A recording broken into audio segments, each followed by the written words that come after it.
Hi, I'm Marsha Stevens-Pino, and I'm here again on the set of Southern Gospel, Sissy. I appreciate Justin sharing this platform with me.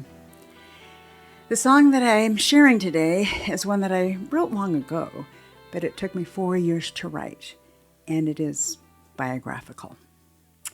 I was technically a preacher's kid. My father was a minister in a mainline Protestant denomination who lost his credentials shortly after I was born. Turns out the Catholics did not have a monopoly on passing troubled ministers on to other congregations. My father was turned out of several, at least once at the point of a rifle, for molesting kids and young people in his congregations. My mother was a 13-year-old musical prodigy in a church in Southern California. She played the violin in the civic orchestra and directed both the junior and senior choirs at her church. My father was 35 when the denomination sent him to her church. She was so young and naive that she believed that she had somehow seduced him. To shorten a brutal story, he said she could never tell her mother because her mother would have a stroke and die. My mother carried that fear for 8 years until she finally did tell her mother, and her mother had a stroke and died. My mother started drinking and married him as soon as she graduated from college. As is true with most pedophiles, his abuses did not stop with her.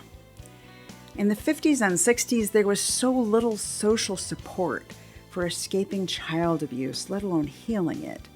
So the best I could do was try to protect my kid sister. She was 3 years younger than I, and I still spent many nights crying under the covers, hoping, even praying, that I would just die in the night. My parents' fighting and screaming would sometimes go on all night, but something made me hold on. My younger sister was always at my side, and we held on to each other.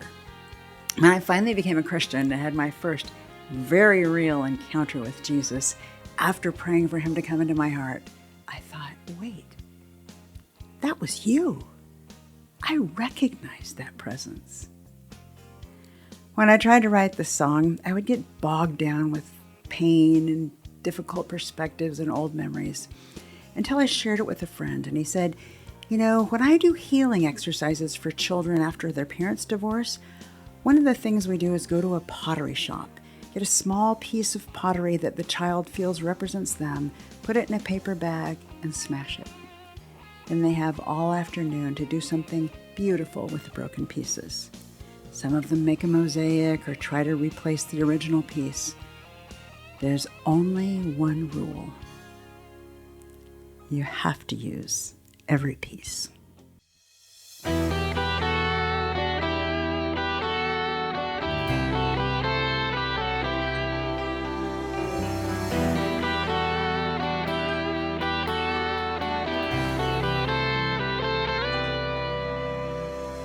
Wish I could sing in glowing terms of family that I had.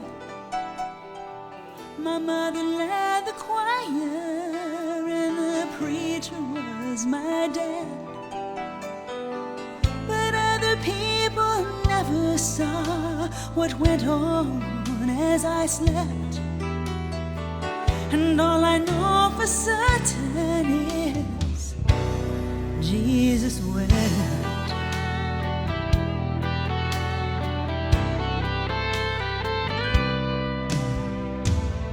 Daddy was my mama's pastor when she was just 13. He was 35 and hid a rage that went unseen. He said the truth would kill her mom, and so the secret kept. She drank to hide the bitter light, and Jesus wept. Jesus wept. Jesus wept. Wept for little girls' lost childhoods and grown-up men's regrets. Wept for mommies unbelieving and screaming.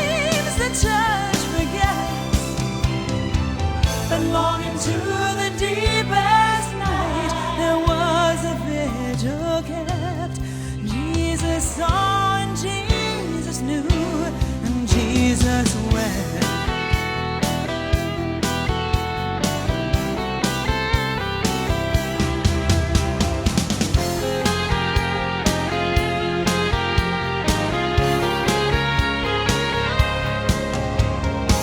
They say the Bible's shortest verse is made of these two words.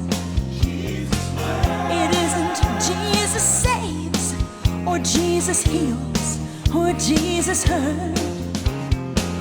It tells me in this fallen world, not all goes as God planned.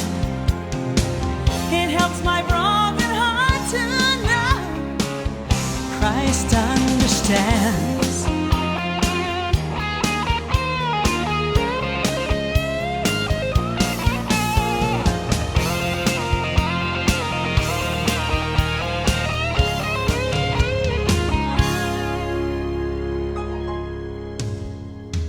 So when at last I met you, God, I recognized your face. You were the one who hid my childhood in a strong embrace. That spark that would not die was you, the strength to finally grieve, the faithfulness to feel the pain. Still believe.